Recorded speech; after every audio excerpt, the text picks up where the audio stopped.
दोस्तों नमस्ते। दोस्तों आज का टॉपिक का विषय ये है कि ईश्वर की ज़रूरत क्यों पड़ती है, क्या कारण है। देखिए, ईश्वर की ज़रूरत जो है मन को संतुष्ट करने के लिए, मन को शांत करने के लिए पड़ती है।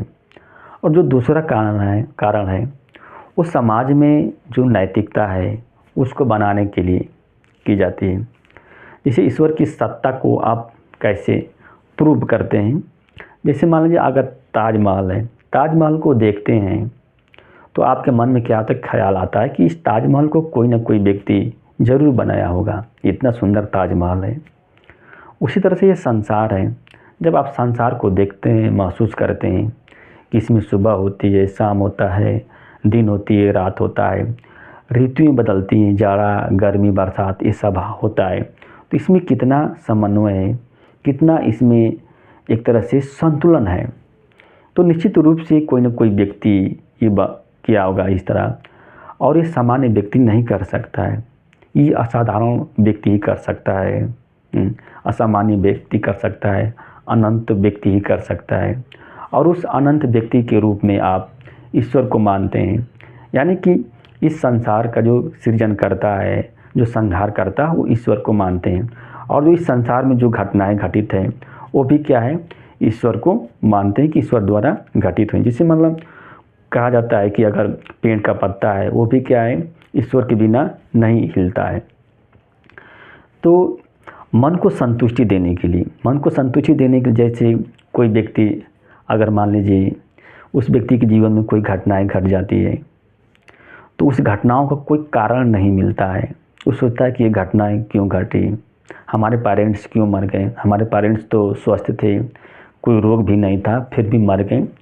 तो उस अपने मन को संतुष्टि देने के लिए क्या है, ईश्वर को मान लेता है कि हमारे पेरेंट की जो मृत्यु हुई ईश्वर के कारण हुई, यानी कि ईश्वर की इच्छा नहीं थी, ईश्वर ने मेरे पेरेंट्स को मार दिया है। तो आपके मन को क्या करेंगे, सुकून मिलता है, शांति मिलती है। अगर मान लो ईश्वर को नहीं मानेंगे तो आपके क्या है, मन अशांत हो जाएगा, उसमें घबराहट होगी, बेचैनी होगा, चिंता होगा। तो ईश्वर को माना जाता है इसे।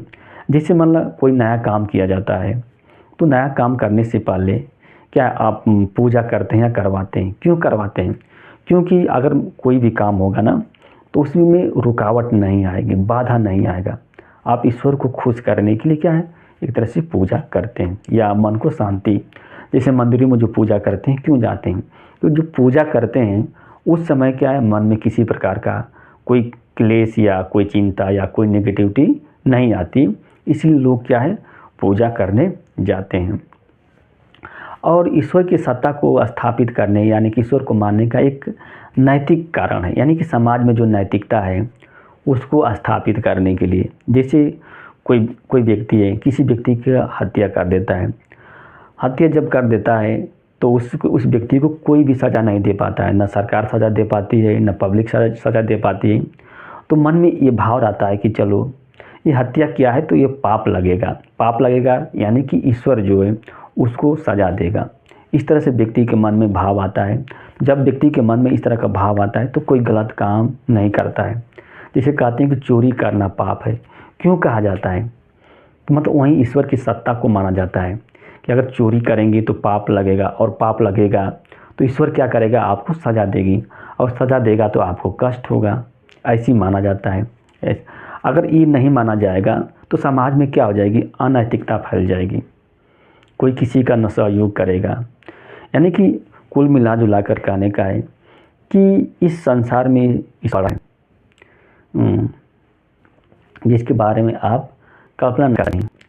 तो इसीलिए क्या है, ईश्वर को मानते हैं कि मन को शांति मिले, संतुष्टि मिले, ताकि किसी घटना के अगर कोई कारण नहीं मिलता है, जैसे आपने किसी एग्ज़ाम में 100% दिया, आप फेल हो गए, तो आप किसको मानेंगे, भाग्य को मानेंगे। मन को संतुष्टि देने के लिए क्या करेंगे, भाग्य को मानना पड़ेगा।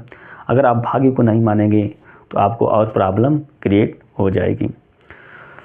दोस्तों यह वीडियो अच्छी लगी तो लाइक कीजिएगा और हमारे चैनल को सब्सक्राइब कीजिएगा। धन्यवाद, नमस्ते।